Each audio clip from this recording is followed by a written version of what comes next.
5 नौजवानों को तुमने मारा है।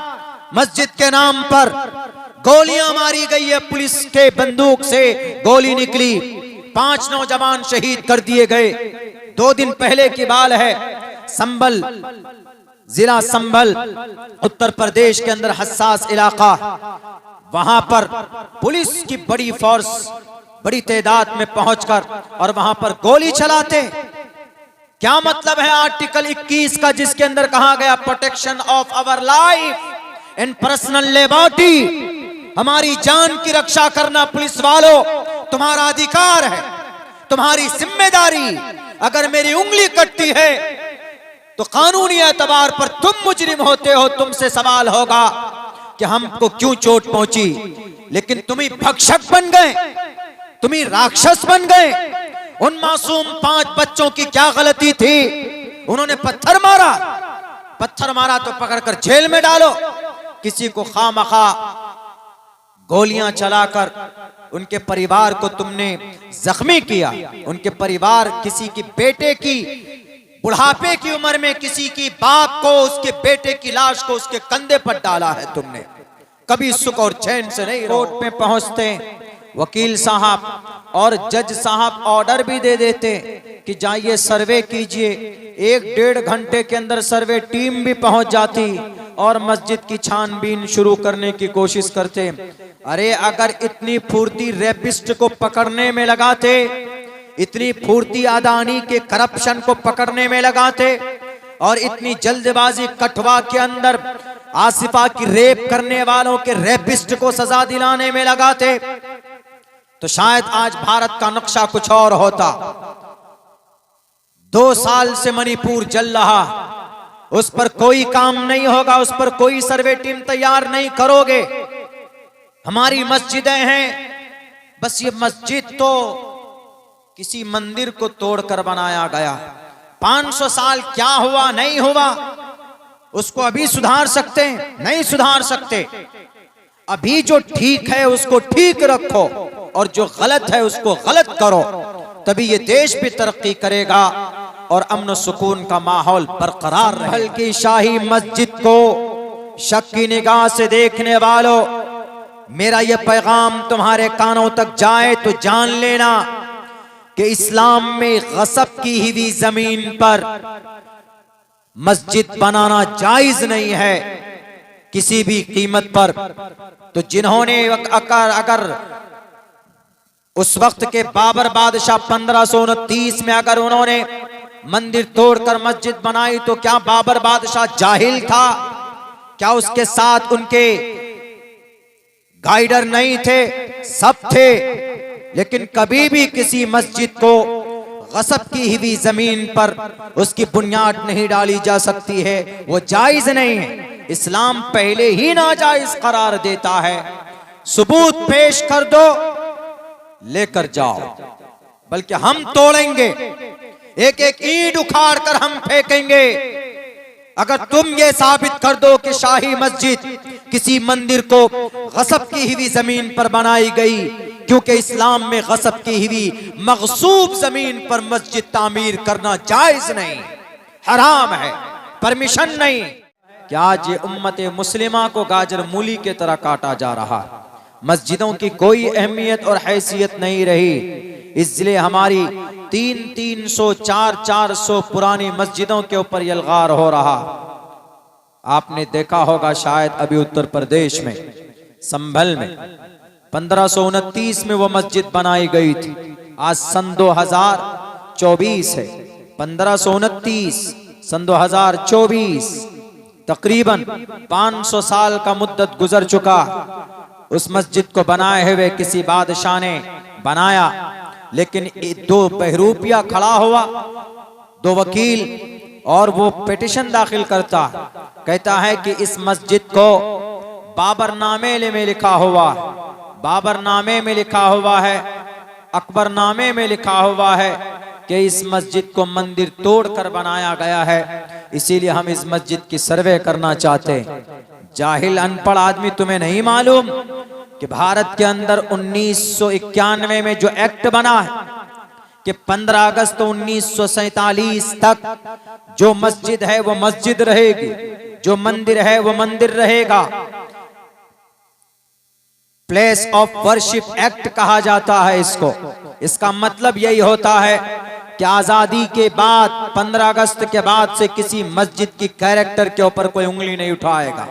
जो मस्जिद है जहां जिस हालत में है उसी हालत में रहेगी, सिवाय बाबरी मस्जिद के, चूंकि उसका केस बहुत पहले से चल रहा था। लेकिन वहां पर गए, फौरन कोर्ट में पहुंचते, वकील साहब और जज साहब ऑर्डर भी दे देते कि जाइए सर्वे कीजिए। 1-1.5 घंटे के अंदर सर्वे टीम भी पहुंच जाती और मस्जिद की छानबीन शुरू करने की कोशिश करते। अरे अगर इतनी फुर्ती रेपिस्ट को पकड़ने में लगाते, इतनी फुर्ती अदानी के करप्शन को पकड़ने में लगाते और इतनी जल्दबाजी कठवा के अंदर आसिफा की रेप करने वालों के रेपिस्ट को सजा दिलाने में लगाते, तो शायद आज भारत का नक्शा कुछ और होता। 2 साल से मणिपुर जल रहा, उस पर कोई काम नहीं होगा, उस पर कोई सर्वे टीम तैयार नहीं करोगे। हमारी मस्जिदें हैं, बस ये मस्जिद तो किसी मंदिर को तोड़कर बनाया गया। 500 साल क्या हुआ नहीं हुआ उसको अभी सुधार सकते हैं? नहीं सुधार सकते। अभी जो ठीक है उसको ठीक रखो और जो गलत है उसको गलत करो, तभी ये देश भी तरक्की करेगा और अमन सुकून का माहौल बरकरार रहेगा। 5 नौजवानों को तुमने मारा मस्जिद के नाम पर, गोलियां मारी गई है, पुलिस के बंदूक से गोली निकली, 5 नौजवान शहीद कर दिए गए। 2 दिन पहले की बात है, संभल, जिला संभल, उत्तर प्रदेश के अंदर हसास इलाका, वहां पर पुलिस की बड़ी फोर्स बड़ी तादाद में पहुंचकर और वहां पर गोली चलाते।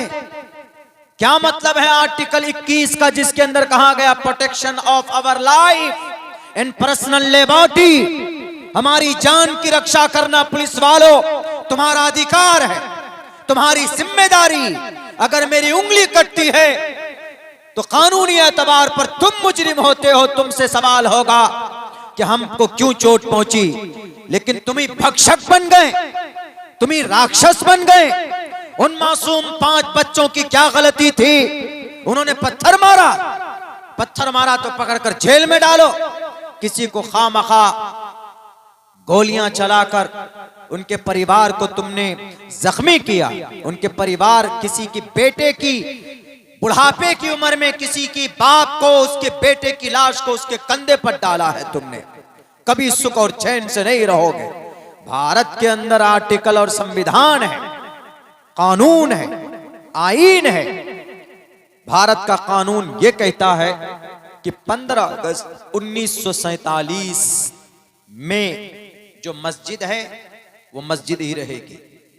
15 अगस्त 1947 के बाद अगर कोई किसी मंदिर को मस्जिद बनाया है तोड़कर, उस पर कार्रवाई होगी।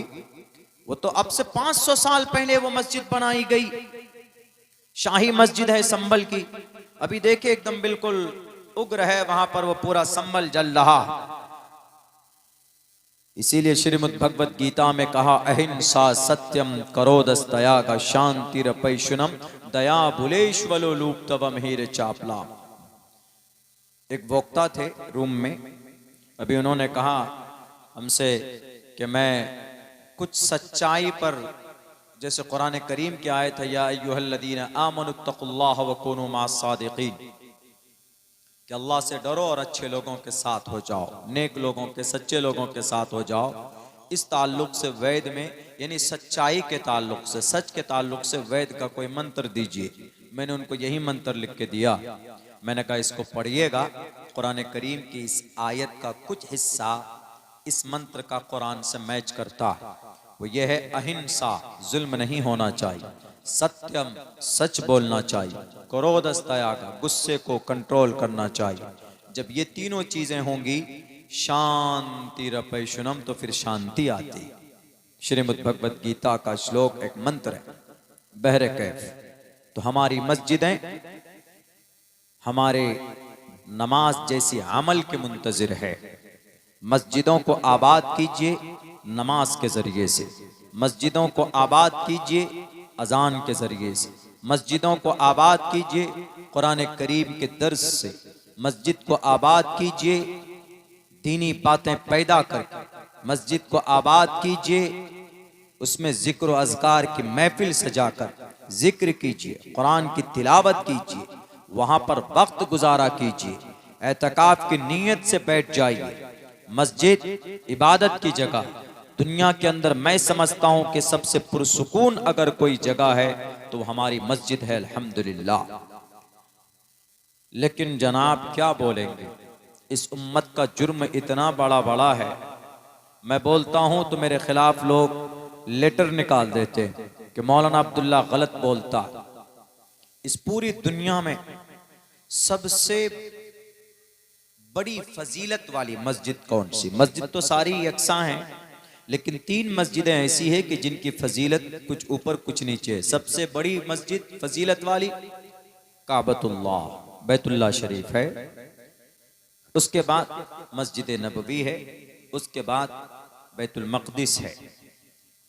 कंस्ट्रक्शन के एतबार से, तामीरी एतबार से सबसे पहले बैतुल्लाह शरीफ बनाई गई, उसकी बुनियाद डाली गई। उसके बाद बैतुल्लाह शरीफ के बाद मस्जिद अक्सा की बुनियाद डाली गई दूसरे नंबर पर। तीसरे नंबर पर मस्जिद नबवी की बुनियाद डाली गई। लेकिन फजीलत के एतबार से बैतुल्लाह शरीफ के बाद मस्जिद नबवी का नंबर आता है, तीसरे नंबर पर बैतुल मक़दिस का नंबर आता है। बहरे कैफ तो फजीलत के एतबार से इन तीनों मस्जिद बैतुल्लाह में नमाज पढ़ेंगे तो उसका अलग है, मस्जिद नबवी में नमाज पढ़ेंगे तो उनकी फजीलत अलग है, और मस्जिद आप बैतुल मक़दिस में नमाज पढ़ेंगे तो उनकी फजीलत अलग है। मस्जिद सारी की सारी काबिल रिस्पेक्ट है, काबिल सम्मान है, पवित्र है, पाक है मस्जिद।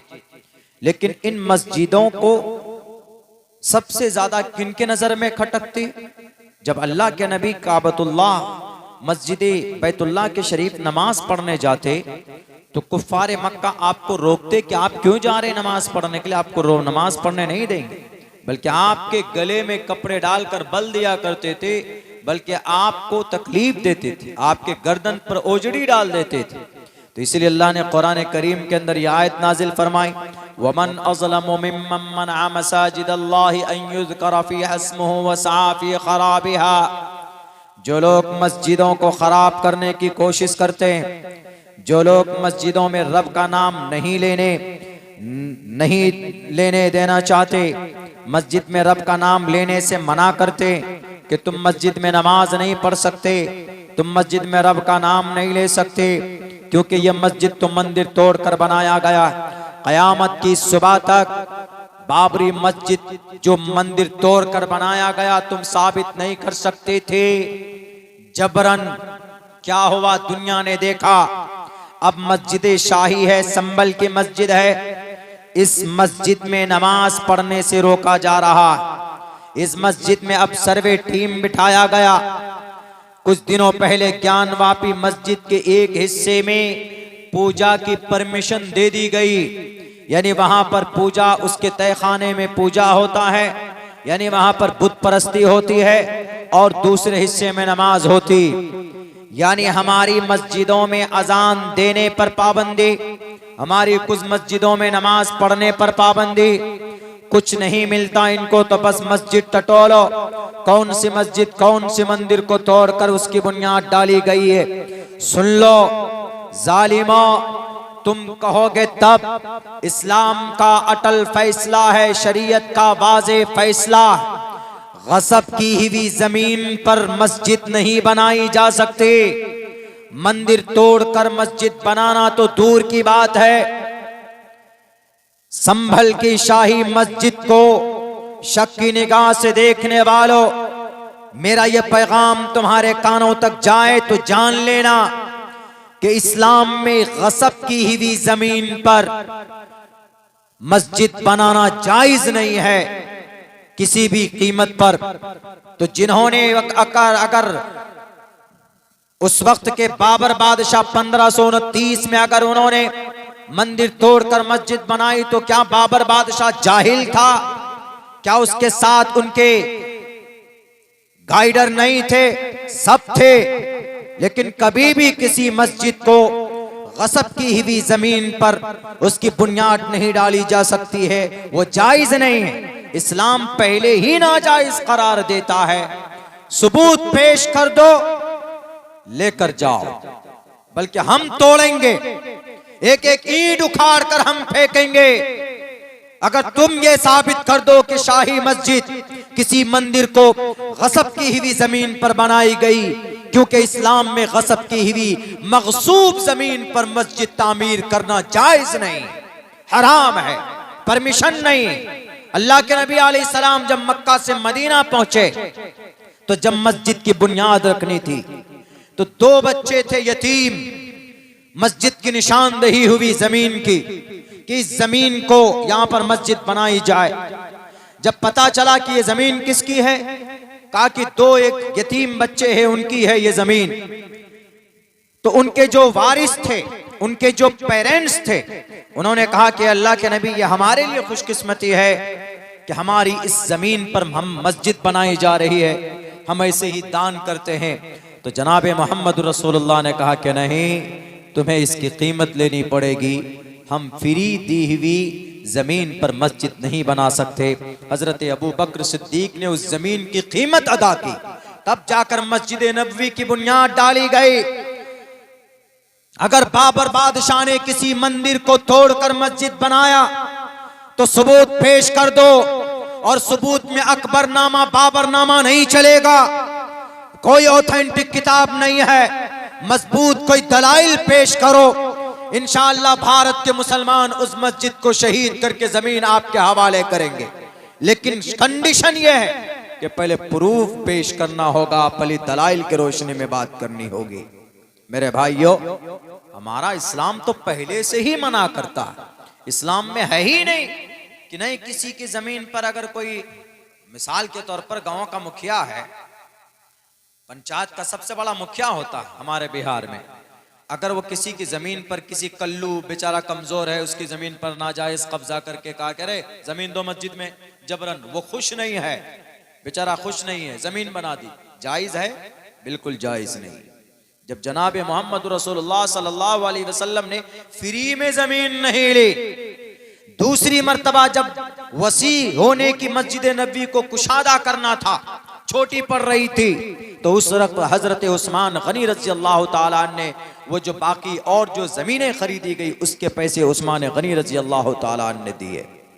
तो इससे साफ पता चलता है कि इस्लाम में तो पहले से प्रावधान मौजूद है कि गसब की हुई जमीन पर कोई मस्जिद नहीं बनाई जा सकती, लेकिन बस कोई मुद्दा नहीं मिलता है, बस यही कोई मामला भटकाना हो। असल में वहां इलेक्शन हुआ है, उपचुनाव किसी जगह पे, उस जगह पर कुछ बड़ा घोटाला पकड़ा जाना है, कुछ करप्शन, कुछ गड़बड़ी, तो अब लोग उधर मुतवज्जो होंगे तो उधर से बचने के लिए वहां पर दंगा करा दिया, और दंगे में 5 मासूम बच्चों को गोली मारी है पुलिस वालों ने। आर्टिकल नंबर 21 में क्या लिखा है? प्रोटेक्शन ऑफ आवर लाइफ, हमारी जिंदगी की हमारी रक्षा करना सरकार की जिम्मेदारी। Protection of our life and personal liberty, और हमारी आजादी इसकी भी हिफाजत करना किसकी जिम्मेदारी है? सरकार की। लेकिन सरकार के इशारे में जनाब गोलियां चल रही। मेरे भाइयों, क्यों हो रहा है ऐसा पता है? यह ऐसा मुसलमानों की बदअमली की वजह से हो रहा। मैं एक बड़ी कड़वी बात करने जा रहा हूं, सब्र के साथ सुनिएगा, सोचिएगा। हमने क्या कहा? सबसे मुकद्दस जमीन अगर पवित्र और मुबारक कोई सबसे पहला घर है इस दुनिया में, इस जमीन पर, तो बैतुल्लाह। इन्न अव्वल बैतिन वुज़िअ लिन्नासि लल्लज़ी बिबक्कत मुबारकन व हुदल लिल आलमीन। वो एक ऐसी, उसकी बरकत से वो पूरा शहर मुबारक है। ला उक़सिमु बिहाज़ल बलदि व अंत हिल्लुम बिहा वत्तीनि वज़्ज़ैतूनि व तूरि सीनीन व हाज़ल बलदिल अमीन। अमन की जगह, इससे मुराद यही। संस्कृत में भी है, शंभल कराम गुक्यस्स बराहमणयस्स, शंभल कराम अमन की जगह, उसी को कहा गया। इन्न अव्वल बैति उज़िया लिन्नासि लल्लज़ी बिबक्कता, जो मक्के में है सबसे पहला घर जो बनाया गया। इन्न अव्वल बैत, अल्लाह के घरों में जो सबसे पहला घर जो बनाया गया इस जमीन पर। इन्न अव्वल बैति उज़िया लिन्नास, जो लोगों के लिए, लोगों की इबादत के लिए। लल्लज़ी बिबक्कता, वो मक्के में है, वो बैतुल्लाह। बिबक्कत मुबारकन, बरकत है। वहुदन, हिदायत है। वरहमा, रहमत है। किनके लिए? पूरे जहान वालों के लिए, रहमतुल लिल आलमीन। इन्न अव्वल बैति उज़िया लिन्नासि लल्लज़ी बिबक्कत मुबारक वहुदन लिल आलमीन, हिदायत है पूरी दुनिया वालों के लिए। कौन? काबतुल्लाह। लेकिन पता है इस काबतुल्लाह, उसका ढांचा क्या है? काबतुल्लाह, बैतुल्लाह शरीफ की, काले रंग का है, चौकोर है, 4 कोने का है। अभी रियाज में, कैपिटल ऑफ सऊदी अरब, इस महीने वहां पर एक विंटर फेस्टिवल ऑर्गेनाइज किया गया है। विंटर फेस्टिवल मतलब सर्दी के मौसम में तिजारती कोई फेस्टिवल। तो उस फेस्टिवल में कोई प्रॉब्लम नहीं है, हो सकता है जैसे कहीं पर मार्केट लगता है ना हम लोगों के यहाँ, हमारे जो कि हाट में बुध और इतवार के दिन मार्केट लगती है, यानी उस दिन ज्यादा लोग आते हैं सामान लेकर। आप लोगों के यहाँ भी लगता होगा कहीं कहीं कि भाई आज कहीं इतवार में, कहीं सोमवार में, कहीं मंगल में, कहीं बुध में लगता है, तो उससे बाहर से भी लोग आते हैं। कहीं पर मेला लगता है, जैसे सोनपुर का मेला है, बहुत सारी चीजें उल्टी सीधी भी होती है। इधर अंधासुर का मेला, उत्तर प्रदेश में हम लोग पढ़ते थे, कहीं कहीं घोगाल का मेला, बानसर का मेला, ये सब मवेशी वगैरह भी लाते हैं लोग वहां से जाके। तो वैसी एक तिजारती फेस्टिवल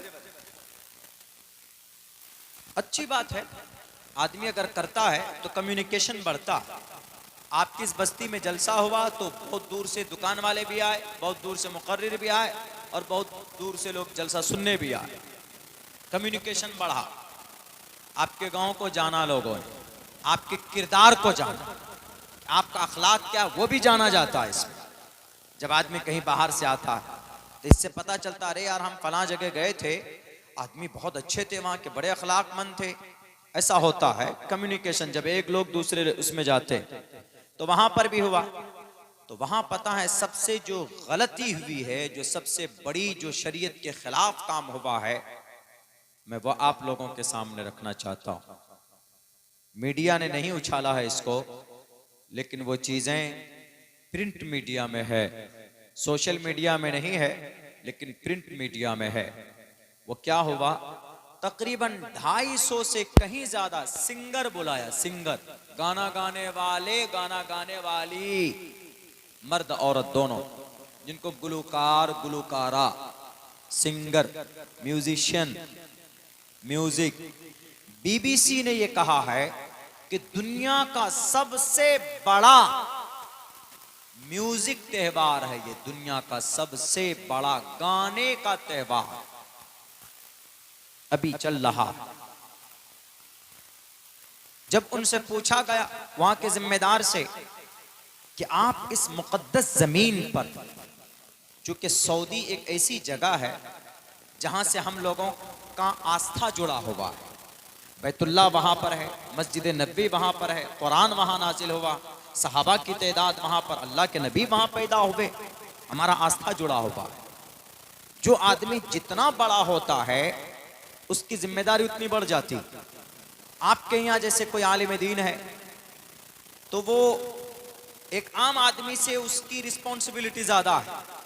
एक आम आदमी है, कहीं पर भी खड़े होकर सिगरेट पी सकता है, क्यों? एक आम आदमी है, कोई वो नहीं है, उसका बहुत ज्यादा मकाम और मर्तबा नहीं है, उसको देखकर लोग कुछ हासिल नहीं करते, कुछ नहीं, अरे पीता है, सिगरेट पी रहा। लेकिन कोई आलिम दीन, कोई मुहज्जम आदमी खड़े होकर ऐसे सिगरेट पिए तो क्या कहेंगे, अरे मौलाना आप ही ऐसे कर रहे हैं, आप तो रोल मॉडल हैं, आप तो अच्छी बात बताते हैं और आप ही सिगरेट पी रहे हैं। तो जो जितना बड़ा होता है कौम के लिए उतना ही बड़ा जिम्मेदार भी होता है। तो वहां पूरी दुनिया से मुसलमान हज करने जाते हैं, पूरी दुनिया से मुसलमान, चूंकि हज अरकान इस्लाम में से बुनियल इस्लाम वाला खमसिन शहादा, 5 चीजों पर इस्लाम की बुनियाद है। अरकान इस्लाम कलीमा, नमाज, रोजा, ज़कात, हज।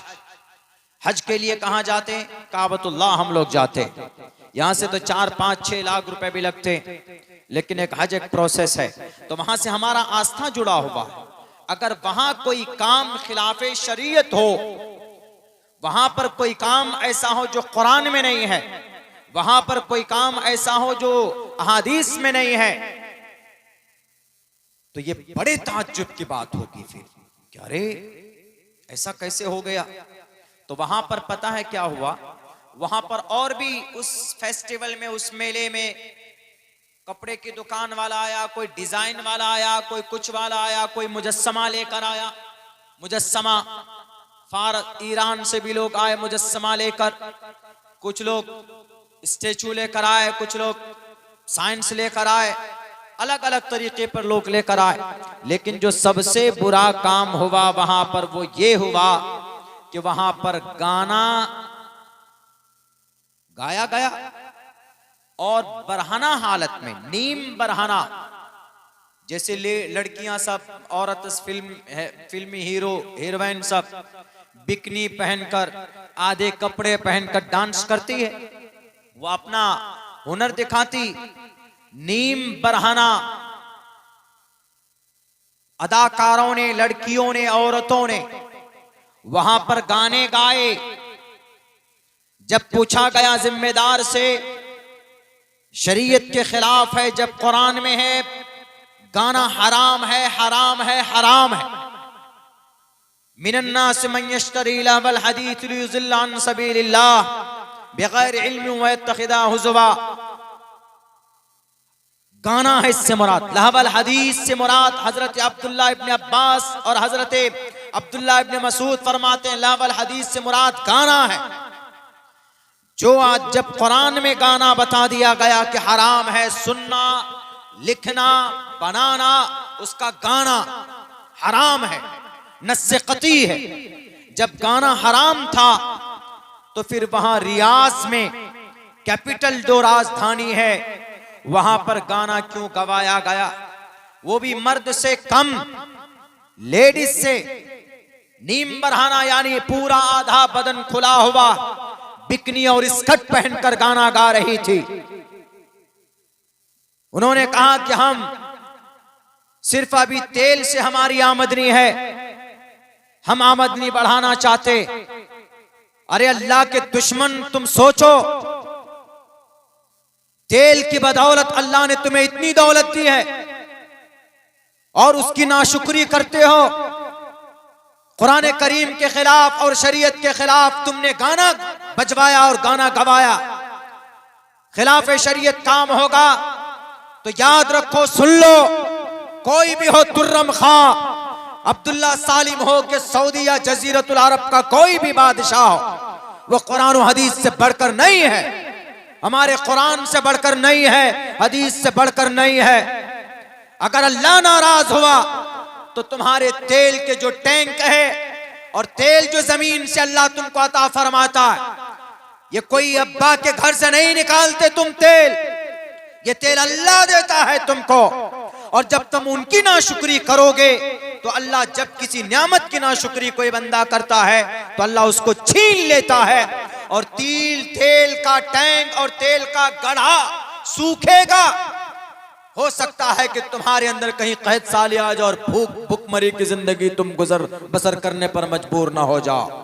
मेरे भाइयों, इसी पर बस नहीं हुआ, पता क्या हुआ फिर ये है कि उस फेस्टिवल में और ज्यादा आक्रोश पैदा करने के लिए काबतुल्लाह का क्यूब बनाया गया, यानी शीशे का ढांचा काबतुल्लाह का बनाया गया। और उस काबतुल्लाह के ढांचे के, काबतुल्लाह के ऊपर एक औरत अमेरिकन म्यूजिशियन, एक अमेरिकी संगीतकार, गाने वाली एक इज्जतदार तवाइफ उस काबतुल्लाह के ऊपर छत पर, उसके डिजाइन पर, असली काबतुल्लाह पे नहीं बल्कि उसका एक डिजाइन बना गया, सेम है। अगर मैं झूठ बोलता हूं, मुझे पता है कि कटिहार पूर्णिया में सबसे पहले मेरे खिलाफ पर्चे निकालते हैं लोग कि अब्दुल्ला को नहीं बुलाया जाए जलसों में। कोई बात नहीं है, लेकिन नहीं बुलाओ जलसों में, अब्दुल्ला 100 मरतबा हक बात बोलने की जरूरत पड़ेगी तो मैं बोलूंगा। मैंने कुछ सालों पहले कहा था कि जजीरतुल अरब में मंदिर की शुरुआत हो चुकी है। हमारे जो शेख हजरात हैं, हमारे जो अरब के फरमारवा हैं, वो यहूदियों के निगरानी में काम कर रहे हैं। तो इसी कटिहार और पूर्णिया की धरती पर मेरे खिलाफ पर्चा निकाला गया कि अब्दुल्ला साहब झूठ बोलते हो। इसी साल के अप्रैल में 771 करोड़ रुपए से अबू धाबी के अंदर 27 एकड़ जमीन में एक मंदिर का इफ्तिताह करके प्राइम मिनिस्टर साहब आए हैं कि नहीं आए हैं, बताइए। जजीरतुल अरब में उस वक्त मेरे खिलाफ झूठ बोला गया था कि नहीं मौलाना तो झूठ बोलते हैं, लेकिन मेरी बात बिल्कुल सच हुई। क्यों? दलाइल की रोशनी में बोलने की इस नाचीज की आदत है। मेरे भाइयों, काबतुल्लाह का एक ढांचा बनाया गया और उस मनहूस उस औरत की ये जुर्रत और वहां की एडमिनिस्ट्रेशन की ये बेअदबी कि काबतुल्लाह के छत पर खड़े होकर और नंगे एकदम बिकनी पहनकर बाल खोलकर गाना गाए, उस गाना को गाए जिसके बारे में कुरान में कहा गया, व मिनन्नास मन यश्तरी लहवल हदीस लियुज़िल्ल अन सबीलिल्लाह बिगैर इल्म व यत्तखिदा हुज़वा उलाइका लहुम अज़ाबुन अलीम। सुन लो, तुम में से जो लोग गानों को खरीद कर लाते, नबी के जमाने में नजर बिन हारिस एक शख्स था, जब नबी कुरान पढ़कर सुनाते तो वह आदमी ईरान जाता और वहां से किस्सा कहानियां लेकर आता, और जब देखता कि यह आदमी इस्लाम के करीब हो रहा, कुरान सुन रहा, तो फौरन उसको कहते कि आओ मैं तुम्हें रुस्तम और अस्फंद यार की लड़ाई की किस कहानियां सुना रहा। देखो तुम्हारे कुरान की बात से ज्यादा लजीज और ज्यादा मजेदार बात हमारे इस कहानी की किताब में है कि नहीं है। इसीलिए तुम ही बताओ कि तुम्हारा कुरान ज्यादा मजा देने वाला है कि हमारी ये किस्सा कहानी की किताब। नजर बिन हारिस तभी जाकर अल्लाह ने कुरान करीम की यह आयत नाजिल की थी। उस वक्त में कुरान के खिलाफ उन्होंने गाना और किस्सा कहानी लेकर आए थे। आज 250 गाना गाने वाली लड़कियों को, इज्जतदार तवाइफ को, बल्कि बाजारू औरत को वहां पर जगह दी गई है। तो आप क्या कहेंगे, नजर बिन हारिस वाला अमल है कि नहीं है? मेरे भाइयों, कितनी बड़ी तौहीन है बैतुल्लाह की, काबतुल्लाह की।